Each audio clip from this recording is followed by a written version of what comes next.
everyone, welcome to Cyber Therapy. I am Ashley, your host, and next to me is my co-host, Tyler Shields. Want to say hi? Hey, how you doing, Ashley? Good to see you again.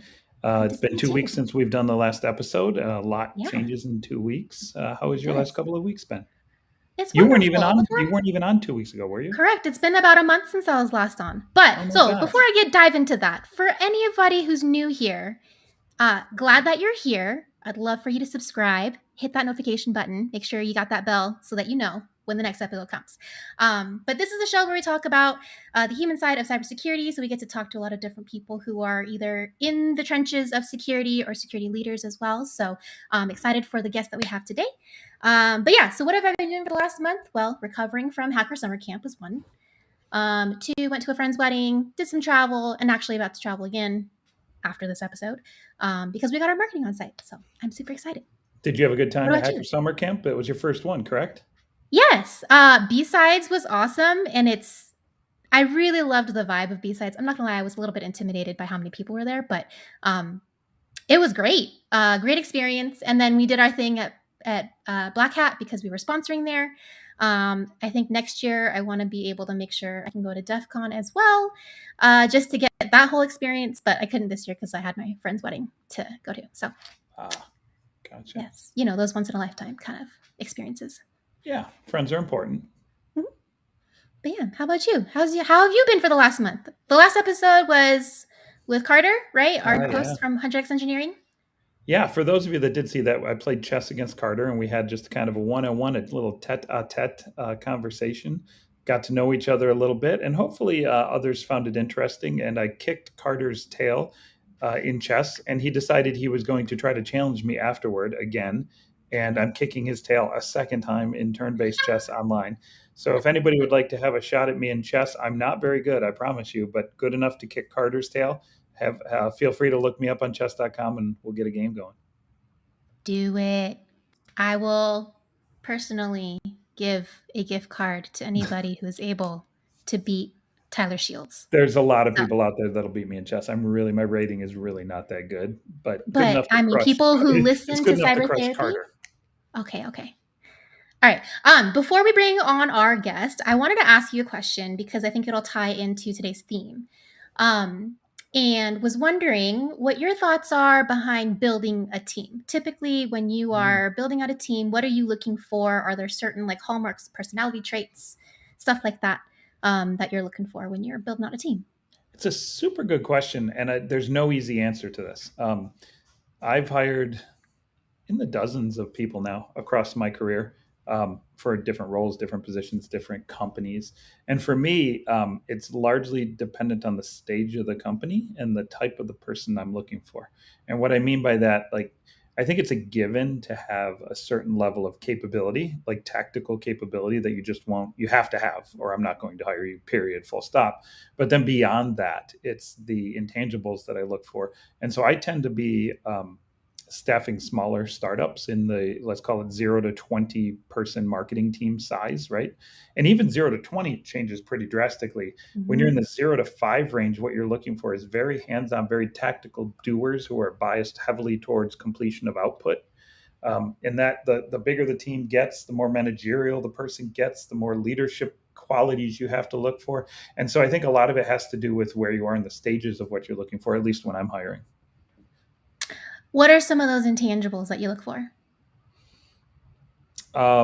Communication, drive, grit. I can't really describe it. You've hired enough for it. You know it when you see it. You know where your misses have been over the course of your career, and you don't duplicate those. Right? It's hard to describe how you interview for grit or how you Yeah. interview for drive. Right? And someone who's driven and competitive enough to win at all costs. Right? And make sure we do what needs to be done to win as a small business.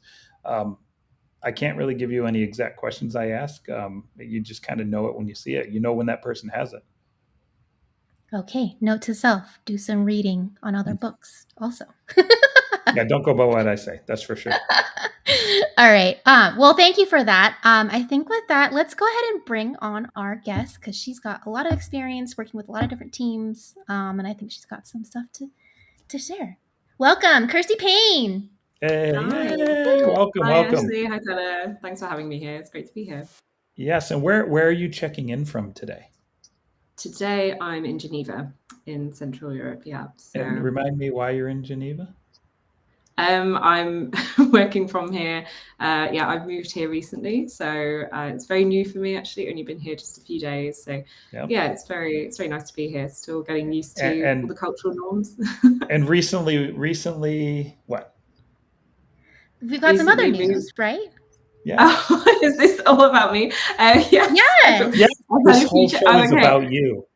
Sorry, yeah, I hadn't realized I should be like elongated on a couch rather than kind of on an office chair. I had not appreciated. Yeah, so I recently got married, moved to Geneva with my cats. Yeah, I didn't There marry it my is. cats just in case people say I'm a crazy cat lady. So yeah, no, really Yeah. good, really exciting time. Yeah, Congratulations, Kirsty. thank you. Fantastic news. So great to hear. And I'm glad you didn't marry cats. That would have been really awkward and weird. Yeah, yeah, Hey, that would would have have been been. unique. Yeah, one person's unique, another person's awkward and weird. I mean, I'm not sure. I'm a pretty crazy cat lady, but even I'm like, yeah, that's a bit odd. This is true. Do you mind if I share a picture of your cat? And would Oh you like yeah, to no, tell the go story for it. behind This this is picture? one of my favorite photos I think I've ever had of my cat. This is on the flight. As you can see, he's having a great resignation or reevaluation from his current status of not wanting to be on this flight or under the seat in front of us. But we did bring him out and sit him next to us for most of the flight. So he looks a bit grumpy, but he always looks like that. I think he actually enjoyed himself quite a lot. So there you yeah. go. I love that. Man, I am really, really proud that your cat stayed with you because I'm pretty sure if I took my black cat or my gray cat onto the flights, they'd be one of those like, I think I just saw actually on the news or on Twitter that one of the cats got like loose in one of the flights and was like hanging out with people in first class. Like, Oh wow. it would be impossible to get them back. So, If Yeah, there was well, a film called like, Cats on a Plane and it had Samuel L. Jackson in it, I would watch it, right? Like all these cats running up and down the aisle. I'd be so there. But no, I mean, ours were really good. We just got stopped a lot in the airport and people asking us, like, are they show cats? And we're like, no, they're just coming with well, us. Kirsty, do you walk your cats on a leash? I do. This is oh my really gosh! deviating from my crazy cat lady. I'm not a crazy cat lady, but they love it actually. They walk faster than I do, so we had to get Oh extensible my leads gosh! because they just ran ahead. Yeah, they love it. I'm Okay, now I'm gonna. outnumbered by people that walk their cats. Like if you grabbed any three random people off the street, I promise you, 2 out of 3 would not have walked cats on a leash. But yet on this show, that's what we've got. We've got 2 out of 3 that walk their cat on a leash, and I'm not Do the not one. knock it I'll till tell you you right try now, it. I am not the one. I've trained one of my cats to go with me outside. My other one is just still too skittish. He prefers to like hide underneath the table like this and just prefers to not go outside. But my gray cat, he likes to go outside. He likes the outside air. You But guys need to he still upgrade. falls over with You his. need to Huh? upgrade to dogs. You need to upgrade to dogs. Yes, you are a Upgrade, dog lover. downgrade. I don't know if It's it's an all over. upgrade though. That's a lot more work. Well, my one dog looks like a cat. Show a Which picture of one? Bogey. This one? Yeah, he's I'm almost pretty sure cat this is sized. not a. He's very This is. cat-like. Is he? He's very tiny, very I mean, cat-like. this Yes, is more cat-like because, he's obstructing your ability to work, and yes, yeah, that's what cats like to do, like this yes. one. That would be like that one. We have all sorts of animals on today's show. I do have a second animal too. For those that don't know, I have Bogey, who has a TikTok channel called Bogey the Ween, because he's a wiener dog. So Bogey the Ween on TikTok. You can go see his TikTok channel. And then I have a fat golden retriever named Rosie, who who He doesn't does like to not do have a anything. picture of. I don't have a picture. Well, we tried to get a picture of Rosie in time for the show, but we always do. We always prep for the show like 5 minutes before, where we're just doing our banter, and then all these great topics come up, and we never have the photos at hand. So we always end up missing them. But I do have the two cats, the two dogs, because I am not a cat person. I'm not a cat, and that Are you was sure not. about that? I know we're on the cyber therapy couch right now, but that was not a Freudian slip. I promise you. But the Okay. fact you just said it was not makes me think more that it was actually. Hmm. All right, let's phone in this aminal topic here and get onto something meaty. Sure. Okay. So, Kirsty, would love to kind of just dive into a little bit of your background because I think it's really, really interesting and really unique because one, I've never talked to a mathematician before, and two, a mathematician who's worked for basically the part of what the UK's equivalent of the NSA is. So, would you mind just kind of talking through a little bit about how you went from mathematician to now strategic advisor of technology and I'm going to butcher it, technology and Yeah, Innovation. technology and innovation. Thank you. innovation. At That's Splunk. right. Yeah. So, Yeah. Totally. I mean, so I think it's kind of good to highlight the different paths that people can take into cybersecurity, because sometimes there's a concept, if you don't get people aged sort of 10 years old straight into computer science and coding, then they've missed their chance. And I should say that I studied mathematics at university, did a few modules in cryptography and quite a lot of pure mathematics, which lends itself very well to a job as a mathematician. So I worked for the UK NCSE, which is a part of GCHQ, as you note, which is the NSA equivalent in the UK. And there, it's a really interesting job. I love that job to be a mathematician there. It's very cool, very prestigious. There's a lot of history that goes with it, of course, and a lot of kind of security, making things more secure, understanding different attacks, understanding ecosystems. And there's a joke that mathematicians are just people who don't know how to give up on a puzzle or a problem. So you just keep going. Basically, when stuff is really hard, you just keep going. You try different approaches. You throw everything you have at it. You ask everyone you know. It's a very collaborative process as well, and very different to what a lot of people imagine mathematicians do. Right? They're just sort of sat on their own and with a chalkboard. It's almost never like that, I should say. It's very collaborative, and it was a fantastic role. So I worked a lot in data, big data, but also security, internet technologies mostly, and IoT. So securing the IoT. If anyone wants to reach out after this about that, I could talk about that for ages. I love that challenge, love that problem. And then from there, I moved into kind of more security and technology. So less away from sort of the mathematics and data science side and more into big systems and technological problems. And so then I joined Splunk as a strategic advisor in technology and innovation. And I have a security specialism from all that time at the NCSE, which for those who maybe don't know, the NCSE is the UK kind of national technical authority. And so their mission is to make the UK the safest place to live and work online, which is quite a succinct way of saying the massive remit they have, right? That covers like citizens, businesses, governments, everything. So it's a really fun role. wow. I am just in so much awe. Curious. This is just something that's popped in my head. Why math? Oh, why not maths? Because I mean, I enjoy Why, math, but I would have. Ashley, why cats? Why cats? So I love. think people have a conception of what mathematics is, right? Like at a young age, Yeah. maybe people get really turned off from it because they don't know their times tables or they hate just doing repetitive sums. And I also hate doing repetitive sums, right? That's not, to me, what mathematics is. People describe it as the purest science, but actually it's quite artistic sometimes in the way you have a toolkit, a range of brushes that you choose to paint your canvas with. And, you have this kind of toolkit of theorems and lemmas that you can apply to the problems that you're seeing. So, I mean, for me, I loved it. I don't know, maybe that's weird, but honestly, I thought it was like the coolest subject, and I don't think I loved I've it. ever heard. I don't think I've ever heard mathematics, hardcore mathematics, like you're talking about, described in artistic terms before. That's a very unique view on mathematics. Because typically people, at least I do. I don't know if generalized people do, but people equate mathematics with logic and function and binary answers and no shades of gray. Would you say at the level of mathematics that you got to working for the organizations that you worked for, does it change at some point to become more artistic and more creative for you as a practitioner? I think it definitely does. So you're kind of, in some cases, you're designing your own kind of cryptography schemes. It's never been done before. You're sort of playing around with all these different tools. And it's quite creative. But even at university level, or even at GCSE, kind of 16-year-olds, yes, there's a right answer, but there's quite a few different ways to get to that same correct answer, right? So some people visualize the problem. Some people will use concrete numbers and test things out. Some people will draw shapes. And it's that kind of route to getting to the answer that's really interesting, because no two will approach a problem the same way. That's what really inspires me, I think. Yeah, that's a super interesting background. I don't think, like I said, I don't think I've ever heard of it kind of spoken that way. But certainly when you describe it, I think, a lot of people in the computer science realm too, when they get into the higher levels of it, and even like higher levels of development and pure coding, you start to become real creative in your algorithmic design and the way you approach, um, just the structural nature of what you're building. And so I guess it can be applied in a creative manner.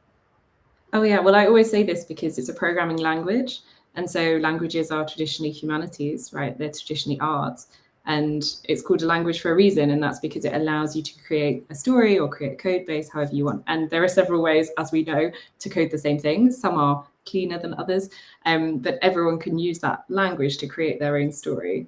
I think that's maybe if we spoke about it more in those kind of terms, it might inspire a few more people to learn a language, and instead of it being French or Spanish, they learn coding.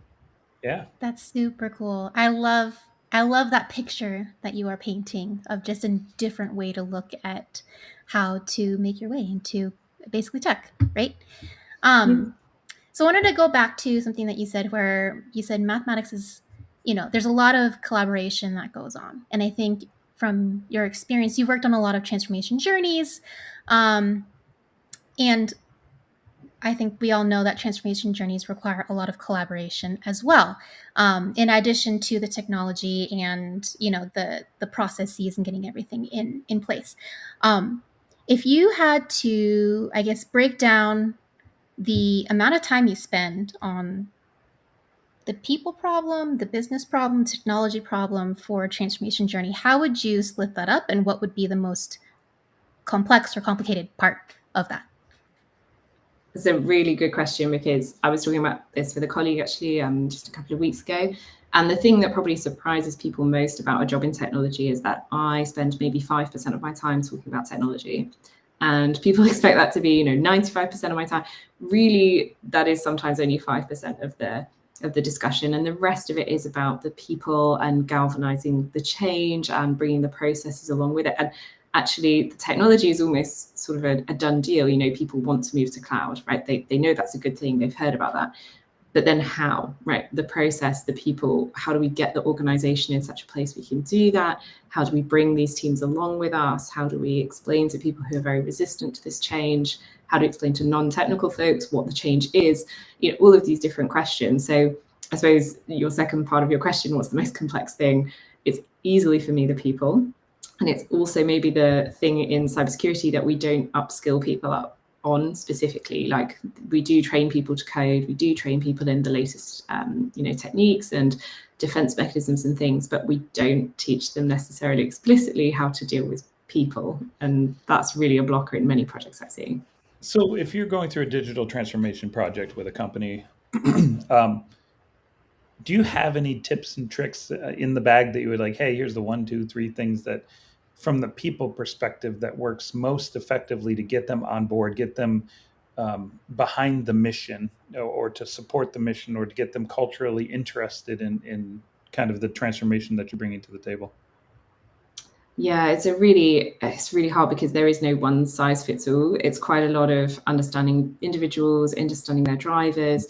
And in fact, we've talked about this today, that understanding what really gives people engagement with a project or a company can really help you address your message in that right way. So there's a lot about communication and making sure that you are speaking to what people hear, right? Like if you're pitching to the army about a transformation project, infamously one of my colleagues doing this, and they pulled up the slides and said, but there's no mention of tanks on here.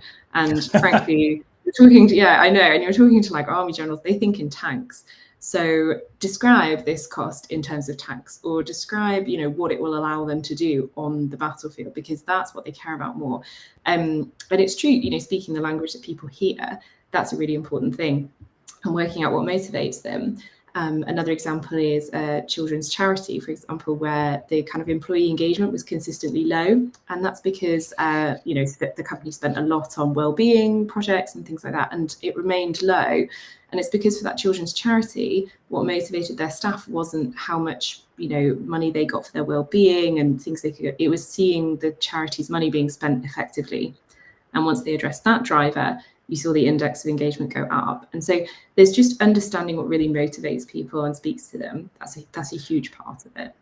Yeah, and so when you connect that digital transformation kind of drivers or impact to get the transformation moving in a human cultural standpoint, it's almost the same drivers that are done when we start to talk about building a cybersecurity program or building any kind of security effort inside of an enterprise organization. It's a massive transformational project to get people culturally aligned. And it's probably similar showstoppers there, as well as potentially in business leadership and leading a business to success. It's all about connecting incentives, getting people aligned and going in the correct direction culturally to have the impact on the end outcome that you want. Yeah, I mean, I totally agree with that. And it segues really well into, if you have business drivers that are underpinning your technical change, that's the language you need to be speaking to your budget holders to get that funding, to explain to people what's going on. And it's something I commonly see with kind of security teams and managers in particular, that they, know the technology very well. They're very well respected by their teams and their peers, but their ability to communicate with the business and explain the state they're in, or ask for more funding in a convincing way, even though they clearly need it, or it's really interesting to see how they struggle. So there's kind of a few tips that people can employ when they're doing this. If you are a security manager and you don't really know how to talk, or maybe you're a senior analyst and you're not able to kind of share your state, the first thing is just to define and compare where you are. And just check with your peers, discuss with other people where they are, and be honest. Have a small network, and it's people again, right? Have a small network of people you really trust that you can ask, here's what I'm working with day to day. How does that compare with you?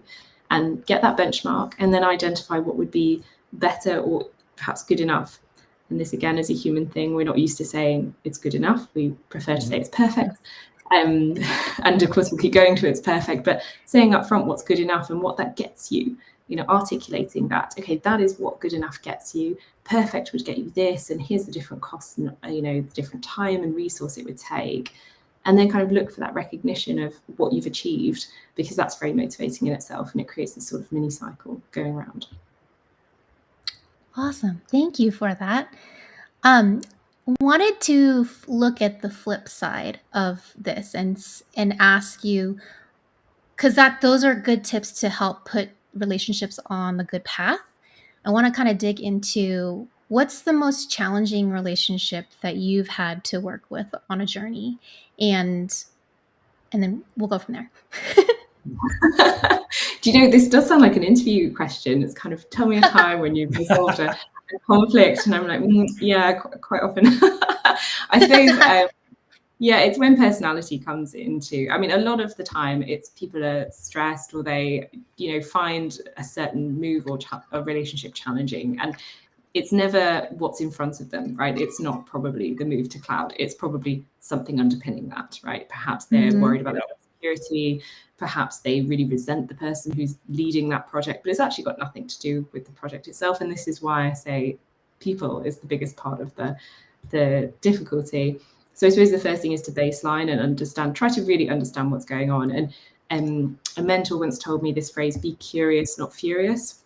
Someone's really frustrating you and it's really annoying and you just don't know why they're blocking things and being very challenging.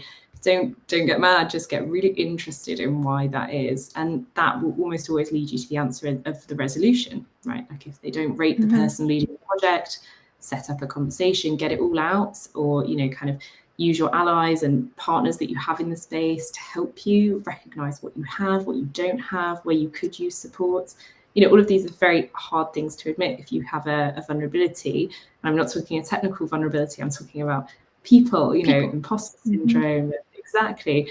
If you get people to a psychological safety where they can say, I'm struggling with this, because that is the best way to overcome those challenges for sure. It's very difficult, but it's really worth it when you get there. It truly is cyber therapy, isn't it, Ashley? Yes. I feel like when you're in a transformation journey, in order to successfully push things along, you have to give room for those vulnerable conversations. Because one of the things that you were saying earlier about like rolling it out and making sure people you're pulling everybody along. How do you account like the timing for it, right? Because like with every project, you usually have a timeline of when you want to accomplish stuff, and people don't always move on the timeline, right? So how do you, or do you move forward with 80% or something like that? Like, as long as you got the majority of the group moving in a direction, then you kind of are okay with it. I guess. But my question is, let me clarify my question. When people don't move on the timeline that you want them to move on, but you still have your goals that you have to hit for your journey, right? Your particular project. How do you handle that? That's a really good question as well. And actually, it's funny because timelines can be very cultural. So, we see time as a line, right? Like very linear, has to be done. We have to meet these certain things. There are some people who will end a meeting exactly on time, no matter what is being said, no matter how interesting, no matter how. And there are some cultures where the meeting finishes once everything interesting has been said. And it doesn't actually matter what time that is, it's just when you're done. And I should be on commission for this book, but I'm not. I just really enjoy it. It's called the Culture Map, and I'd really encourage anyone who's thinking about the way teams kind of work together or different groups of people can work together.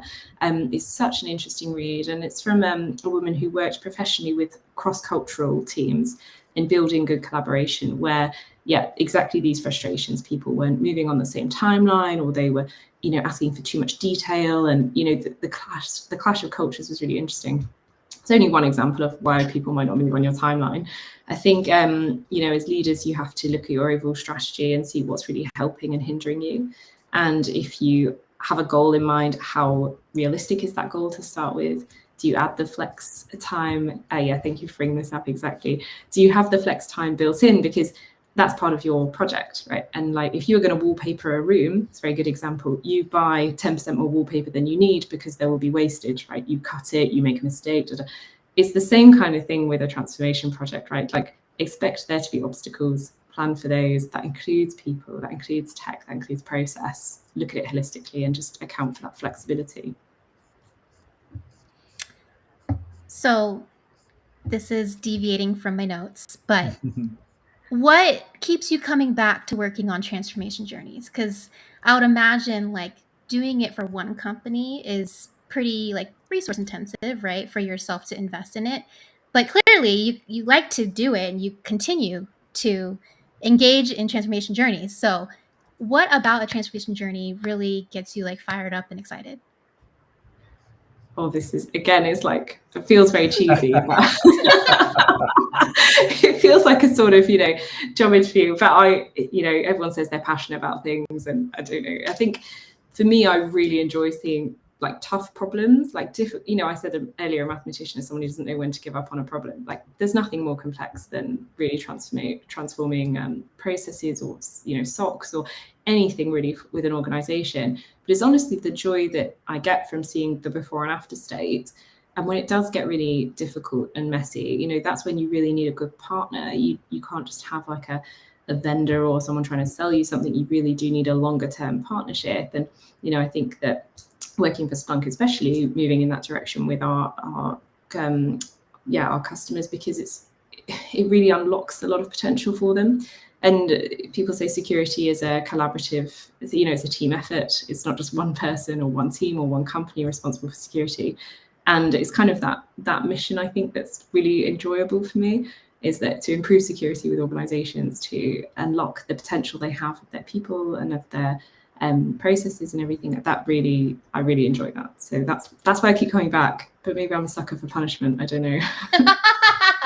What's the longest transformation project you've ever been involved with? How many months, years, decades did it take? Or are you in the middle of one that's the longest one you've ever done? Yeah, how long is a piece of string? Are people ever done? I suppose is my response to that. I think as soon as you think you're done, you kind of you've maybe given up. So it's just carrying on, keep on. Sounds like a very mathematician's answer. It does, doesn't it? I know. At least I didn't say the limit tends to. That would have been terrible. Exactly. That would have been a horrible pun. We would not have accepted that because we don't do cheesy puns here. So.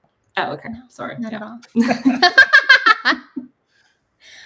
I have a question to dig a little bit more into what you were just saying. When you say a partner, because I've heard this phrase a lot, I think it's been used a lot to as like a how to cast brand, right? We are a partner with you in your whatever you're working on.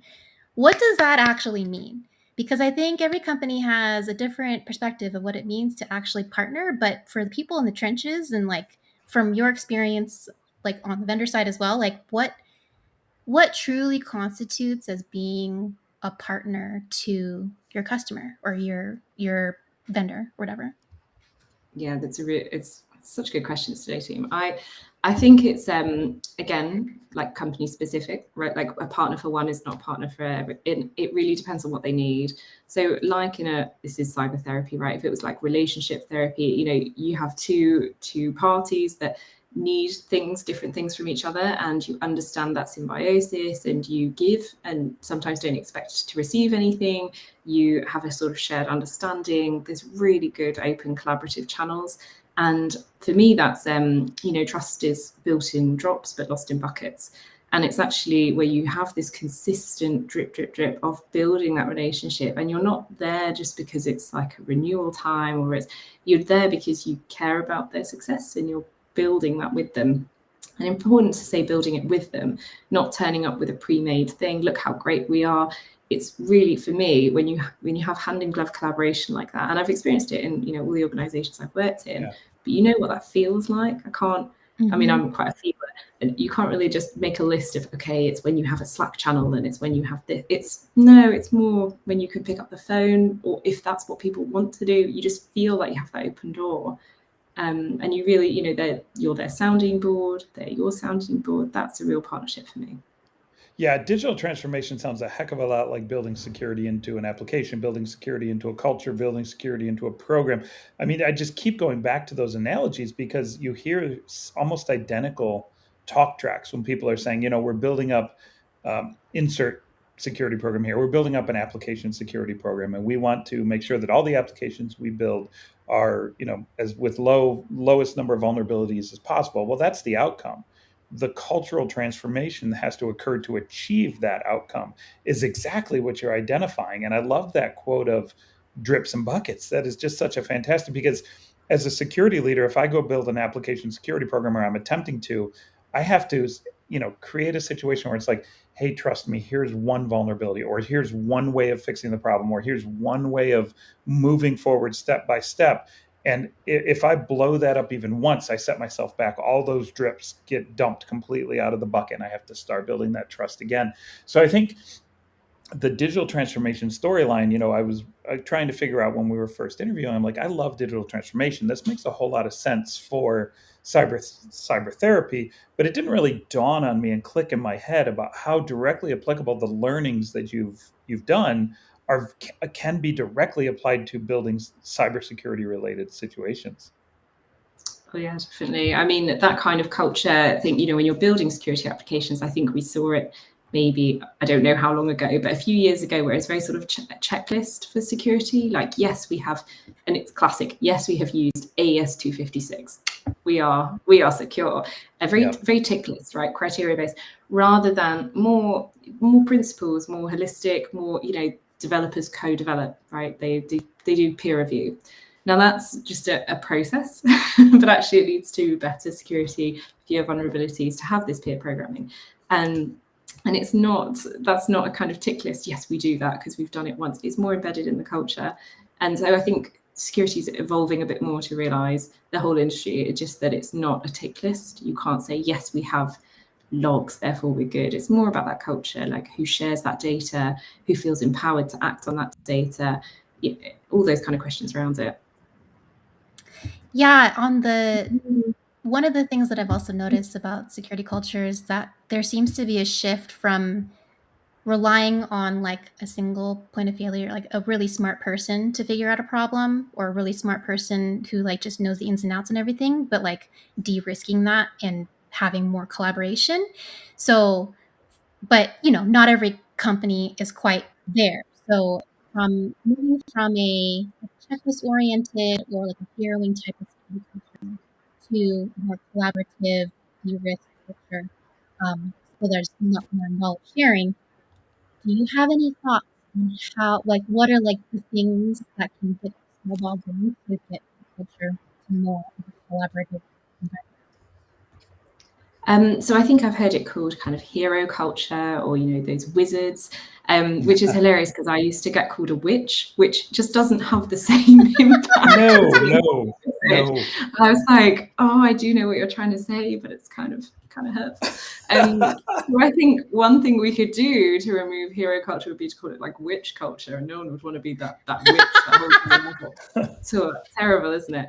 But there's that kind of thing. People say they're trying to work themselves out of job or make themselves replaceable. That's kind of their main goal, to have that open sharing and practice. I think that organizations can do a lot to reward people who are collaborative, who are open to sharing their knowledge, who actively work to avoid that hero status, to people who might find themselves as that person everyone goes to when there's a fire and at the center of everything. I would say, consider why people are coming to you. Do they not feel empowered to act without your kind of say so? Is there not, have you documented your knowledge and shared it? Could you do that? And would there be some parts of your job you'd happily chop and give away so that you aren't always a single point of failure? A classic question is, what happens when you go on holiday? What would you like to happen when you go on holiday? And if your answer is, I'd love to be pestered at the beach by endless phone calls because I have made myself completely invaluable and I cannot be removed from any situation, then congratulations, do continue. So there's something about targeting those heroes as well and saying, how do you want to live your life? How do you want your peers to view you? And what kind of, work culture? And quite a lot of those wizards or heroes or witches don't want to be that single point of failure. They're working actively against it. So there's that. There's also something about starting small, I think, and just encouraging other people to see themselves as experts. So it's partly on the heroes themselves, but the people around them as well. Encourage them to develop, become a hero. Yeah, it's very interesting, that whole concept. I've been around in the cybersecurity world since the late 90s, and it was almost as if way back when cybersecurity was built on the concept of cybersecurity rock stars, which is just another term for heroes. It's just another term for wizards or witches, right? And everybody wanted to be that rock star that found the latest 0-day, that figured out the latest problem. And I feel like that was when the industry, cybersecurity industry as a whole, was extremely young. I mean, it was basically brand new as an industry. And I feel like we have come a long way since then, and people have come around to the cultural shifts that have to occur for success. It's not just about being the smart person that finds the latest thing, or being, that one person that can solve the one cybersecurity problem within your organization. It has to shift holistically, transformationally, culturally, for security to stick. And it's taken us 2 decades to really start to learn that as a industry. And I'm starting to see it come around more and more with shows like Cyber Therapy, shows about the human side of security and how it has to shift for us to be successful. I still feel like we have a long way to go, but the ego-based model, I think, is starting to fade away. Would you agree with that, or disagree, given your background? I mean, I very much hope so. I have a really good anecdote to share here from Margaret Heffernan about super chickens. So if you've not heard about super chickens, it's a really good story. It's a true story as well. So essentially, a farmer took all he wanted to have chickens that laid the most eggs, right? So he took all his best laying chickens and put them in one pen together, right? Thinking, brilliant, I'm going to have all the best. And then he just had like a pilot group, like a test. We've got to make it a fair test, right? So exactly. And so the control group. And so what happened? Well, the control group laid so many eggs, it's fine. The super chicken group, quite a lot of them pecked each other to death, right? Because they were super competitive, and it turned out they were just laying more eggs because they were suppressing their competition. It's quite an interesting, the way she tells it is much better than me, obviously.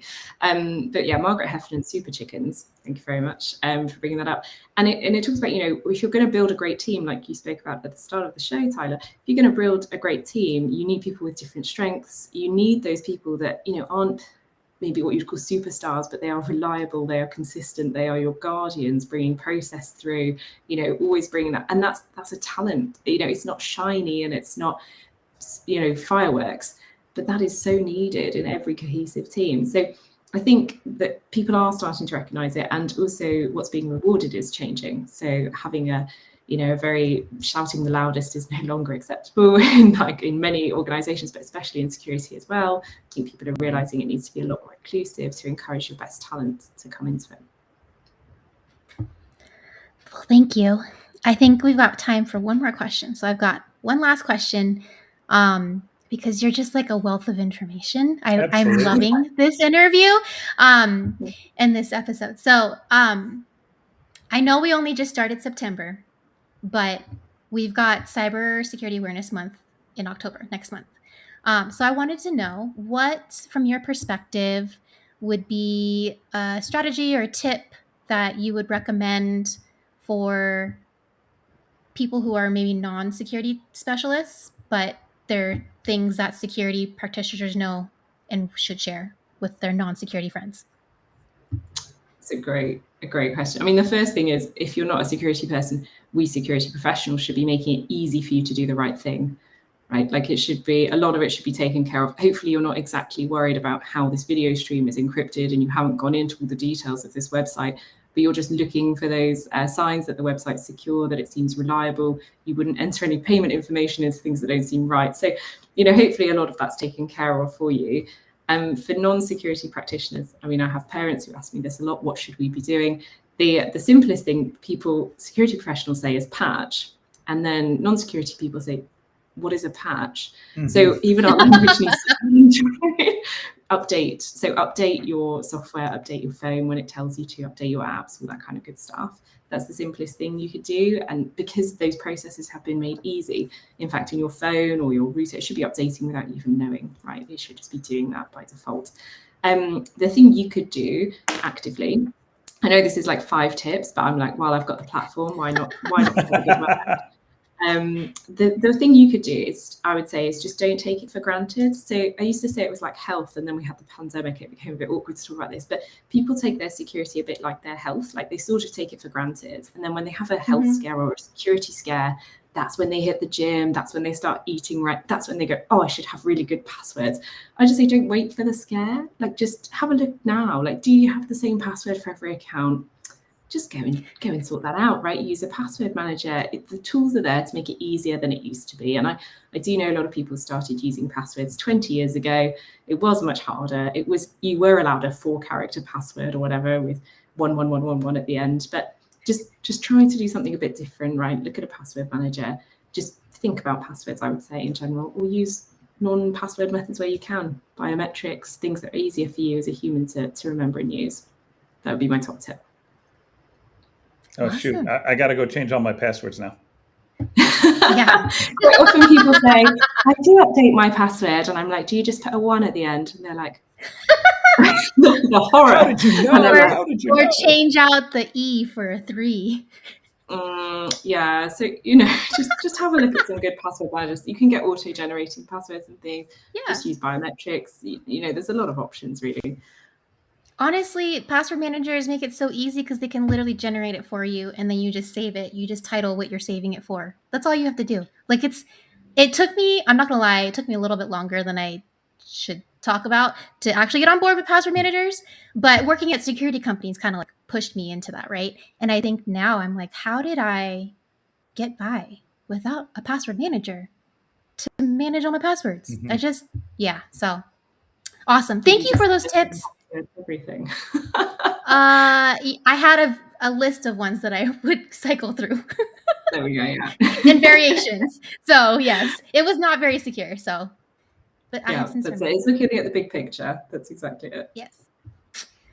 Awesome. Well, thank you for that. Yeah. What's up, Tyler? No, I was going to say, let's get to this game. I heard we're doing a game today that has me at a distinct disadvantage.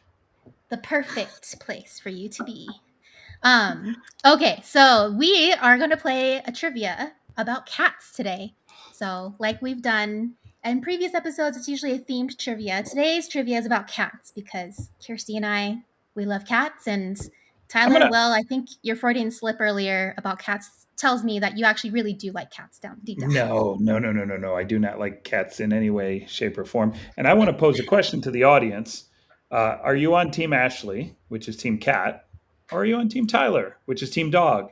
And so please, in the comments down below our streams today, on YouTube, on Twitter, on Twitch, on LinkedIn. I don't think we're live on Twitter, but feel free to tweet us as well on Twitter at Cybertherapy, at TXS, and at AshCashN.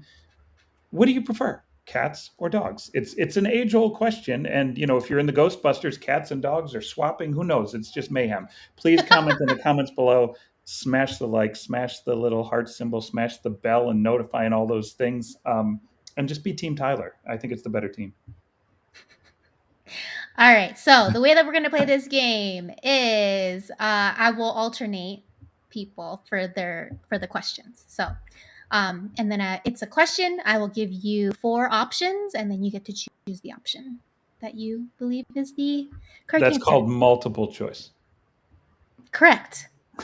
Just being completely and thoroughly wordy about how we're doing this. Mo said both. He's Team Tyler and Ash. Mo, you got to pick a side, buddy. You can't sit on the fence. That's not an acceptable answer. Go back to the drawing board, my friend. It's not a Venn diagram. It is 2 distinct circles. All right, let's get this game on a roll. All right, Kirsty, I will start with you. Question is, what's that? The pressure's on. I'm ready. Okay. What is the proper term for a group of kittens? Is it a kine, K-I-N-E? Can I steal right now? Kettle? Is it kindle? Is it caboodle? Oh, well, shoot. I had none of those. Never mind. I'm not stealing. Did you want to steal? Were you thinking litter? Nope. I was thinking litter for sure. Do you know, I just want it to be caboodle. So I'm just going to say that because that's what it should be, but it's probably not. Nope, like sadly, it is not. Do I get a steal chance? Yes, you do. So you have Give 3 me my choices. Options. Kine. I don't think I'm saying that right, but kine, kettle, kindle. It's got to be kind. K-I-N-E? Kine? Yes. With a D, because that's how I pronounced it, but that's not what I meant. Kind is what I meant. Nope, that is incorrect. It is actually called a kindle. Ew, I'm never going to use my Kindle again. That's going in the trash. I might go buy a Kindle now. Brilliant. Here, you can have mine, Kirsty. I'll give you mine. Thank you. Yeah. Okay. All right, 0-0. Yes, 0-0. So we'll start with Kirsty again on this one. Yeah? Since you couldn't steal? Or do you want me to start with you, Tyler? No, actually, we'll start with you, Tyler. Tyler. Me. You gotta go Yeah. Sorry. Okay. Yeah, all cats are born with what color eyes? Black, blue, pink, or green? I gotta say blue. Like a really light blue. Final answer? Yes. You are correct. Boom! One for the good guy. I knew that one as well. Oh, gutting. All cats are born with blue eyes, and their adult eye color begins to appear at 3 to 12 weeks. Wow, look at that. I've seen super baby kittens, and they always tended to have blue eyes. It's very cute. Okay. Tyler's got 1. All right, here you go, Kirsty. What percentage of a cat's bones are in its tail? You've got 20%, 2%, there are no bones in a cat's tail, or 10%. 2, 10, 20, or 0. Yeah. That's interesting. Okay, I can narrow it down to 2. I'm going to say 20%. Let's go bold. That is incorrect. I'm going the exact opposite. There's not a single bone in there. Which actually, now that I think about it, is wrong too. Yes, you're wrong. I know cats that have broken their tail, therefore there has to be a bone to break. So that was a dumb answer, but I'll take the L. We're good. Okay. The true answer is 10%. About 10% of a cat's bones are in its tail. So you got tricky by putting the 20 in there. Okay, this one is for Tyler. What is it called when a cat kneads the ground? Kneading, sneagling, rubbing, snargling. Are you kidding me right now? These sound like spells from Harry Potter. I snurgle you. Kneading, sneeding, snurgling, and what? Kneading, sneagling, rubbing, snurgling. It's got to be sneagling, even though that sounds like a poison that you would eat if you were at Hogwarts. That is incorrect. Kirsty, would you like to steal? I would go with kneading. That is also incorrect. It is actually called snurgling. Oh my gosh. That is the most inane term ever that I will 100% put in my book of useless information I will remember for the rest of my life. I'm kind of sad you It didn't is take the me habit that helps their mother produce milk. So bizarre. Okay. This question is for Kirsty. How many different sounds can a cat make? 150, 10, 100, 27. Who's the person that counted this? What counts as the different, if there are different types of meow, that counts. I think that counts. I think that counts. 27. Very specific. Unfortunately, no. No. What were my choices again? Rounding 150, 10, 100. 100. Ding, ding, ding, ding, ding. That is correct. Wow. Oh, There we wow. go. Expert. Oh, I'm being shown And up for the here. record, so cats can make about 100 different sounds. A dog can only make 10. Because that's So all a therefore, dog cats- needs. They're an elevated form of intelligence and they communicate in 10 sounds. That's how good they are. I would. Kirsty's answer. That's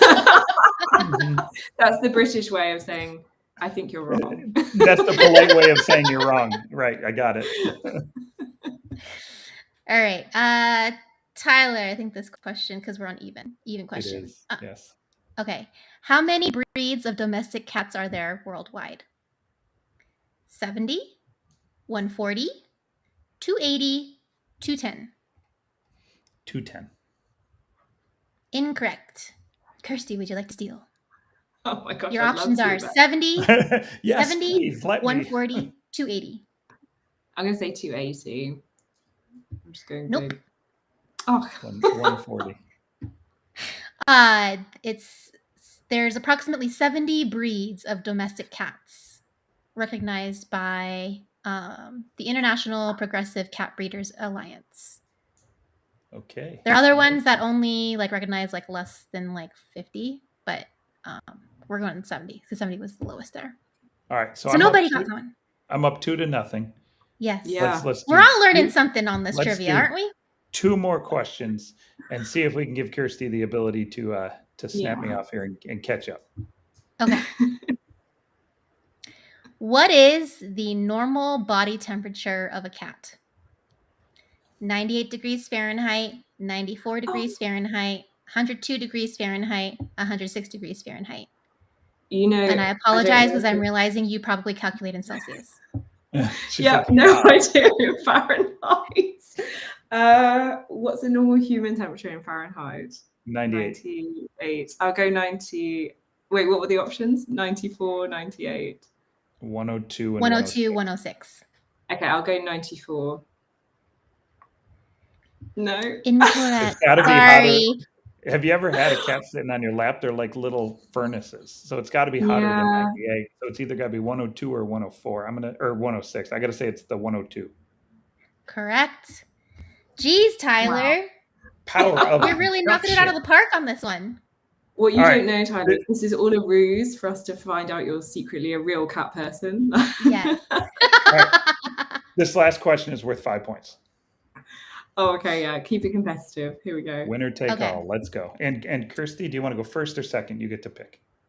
I'll go second, I think. Oh, she thinks I'm going to screw up and give her the steal. All right, let's go. Confident. All right. If a male cat is both orange and black, he is probably sterile, schizophrenic, deaf, blind. So, did we talk about Rudy on the show or in pre-show? Pre-show. Okay. Well, for those of you who don't know, I have a cul-de-sac cat named Rudy.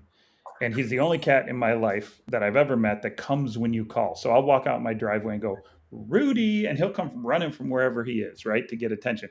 He is black and orange. And now every time I'm going to see him, I'm going to think that he is like a cuckoo cat or something, thanks to this question.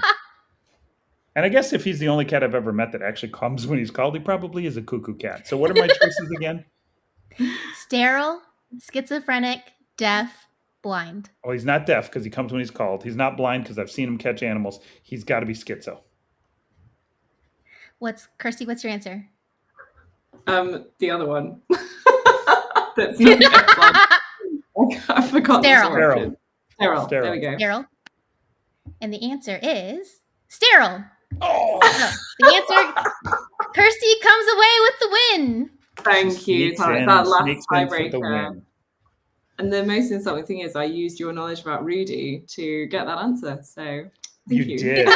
You 100% used it against me. Well, Rudy is a wonderful cat, and we will continue to feed him off of our back porch. Even though I am not a cat person, we will put out warm milk for Rudy because we love Rudy. So awesome. Well, I think that wraps up our show, right, Ash?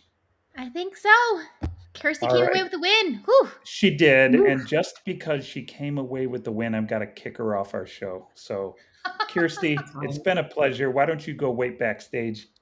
Get out of here. Yeah, thank you. Thanks so much for having me on here, too. It's been really fun. And thanks for giving me the win, Tyler. I appreciate it. We'll talk to you in a minute. Bye. All right, Ash. Oh, we both clicked the button. There we go. All right, Ash. 2 weeks. Who do we got coming up? Surprise. I've got no one lined up right now. So stay tuned. Surprise. We will have a great show. I'm sure we'll get a sick, amazing I've got people lined up to have conversations between now and then. But I think this also brings up a good point. If you are somebody you think that if you are a PR person, if you're in marketing, if you have somebody that you'd like to see on this show, please send us a message. We do take recommendations for guests. We don't just want the same show guests as everybody else. We want cool, interesting people like Kirsty, who was, I think, one of my favorite guests so far. Absolutely fabulous content. Thank you again for being on the show. And yeah, if you know of anybody who's interested in being on our show, we are taking guest requests right now. All right, Ash. So no guests in 2 weeks, nothing lined up. We'll get something fun on the calendar. We'll put it on Twitter. We'll let everybody know. Yeah, and otherwise, I'm going to see Ashley face-to-face tomorrow morning at 8 a.m. We have our marketing team offsite here at JupiterOne. We're going to have a blast. Maybe we'll put some photos on. We'll bring some photos for the next session, for the next show on cyber therapy. And with that, why don't we wrap it up? Ashley, thank you so much. Thank you. See y'all next time. All right. Take care, everybody.